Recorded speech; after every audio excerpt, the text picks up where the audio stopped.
When I see comments like these, it drives me absolutely crazy. Then I take a minute and I pray, and when God tells you to tell your testimony, you tell your testimony. So here's mine. Very much like this comment, I guess it was shoved down my throat per se from a very young age.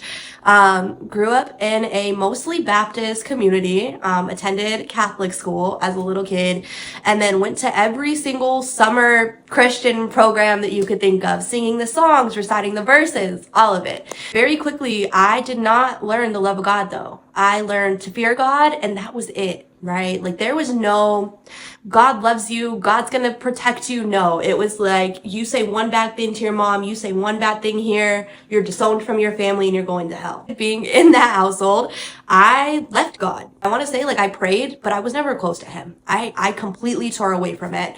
By the time I got into high school, it was very rare that I even attended into churches. I mean, I went to like a Wednesday youth group, sang in church for a little bit, and then after that, it completely went away from me. And the further I got away from God, the worse that my life got.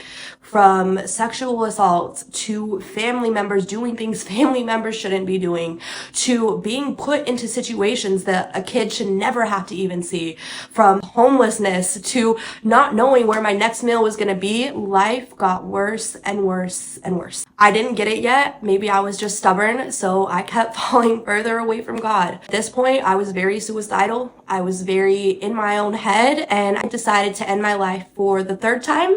And keep in mind, God's protected me every one of these attempts. Somehow something has happened that I didn't die, but I still didn't get it. So I was getting more and more drunk. I was getting more and more into drugs. I was getting more and more into the things that you should probably never touch in your early 20s, 19s, or really in your life at all. God was not a name that was used in my house ever. Till I had this one moment in my life where I was going to end it for the final time. I thought, you know what? I've been unsuccessful all these other times. This is it.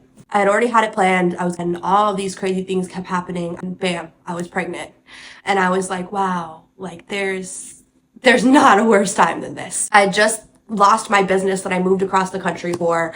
I had just lost everything, and now I'm gonna have a child. In that moment, I just remember this profound like pulling, right? There was this voice that just kind of pulled to me, and I prayed for the first time in a very long time. Kind of got my voice back with God, and he got my job back in that moment. Some random thing came up, and there was not a single day that my daughter and I had ever had to suffer. Now hear me out. There was still trials and tribulations, right?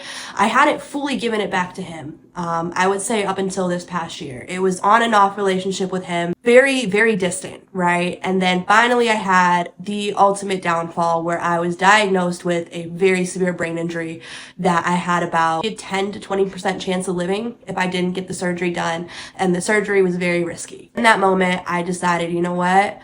This is it. I've been teetering on the line for way too long. I've been half in, I've been half out. Life's only good when God's on my side. So I submitted fully right before my surgery. I remember right before I went under, I said, you know what, there has to be more than this. And I prayed so hard again. And I prayed and I called out to God, and he got me completely through that surgery. Shortly after I was able to walk again, I got a weird feeling to find a church. I hadn't been to church. I'd been using the excuse online church was enough, or having an app on my phone that I never opened was enough, which it wasn't. And I found a church, and the second that I entered that church, everything in my life that I had been carrying for the past 26 years dropped. It was almost like the second I walked in that door, nothing could touch me. And I made that declaration in that moment that nothing is going to stop me from pursuing this relationship with God. And now I can say that I was baptized this past week. My life has been nothing but blessings. I've walked away from situations that I don't belong in. I've removed people from my life, and I have never heard God's voice more than I hear it now. I've never been more free than I am in this moment. This isn't my story yet. There's so much more. But I want to use the story as a reference to say, no matter where you come from, no matter if you had it shoved down your throat as a child, no matter if you come so far away from God, no matter if you've never seen him before, no matter if you've never heard his voice, no matter if you have only grew up hearing his voice, every relationship with God needs to be praised. Everyone, every single one of them. I don't ever want to hear a person saying it makes me sad to see their relationship with God. It makes me sad to see this because you were so loved. And whatever is in your heart that is making you depressed and sad to see somebody else's relationship with God, regardless of where it stemmed from, I challenge you to find that part in you. And I challenge you to pray about that part, because that's not God's love speaking. That's something different. So anyone who is challenging their relationship with God, saying, I'm too far, or I grew up in this and I need something new, God is all you need. God is going to be the only thing you ever need. And I know I've taken up so much of your time, but when God says share our testimony, we share our testimony. I hope you guys have a beautiful, blessed day. And if you can learn anything from this, it's lead with peace, lead with love, and lead with so much humility. Have a great day. God loves you.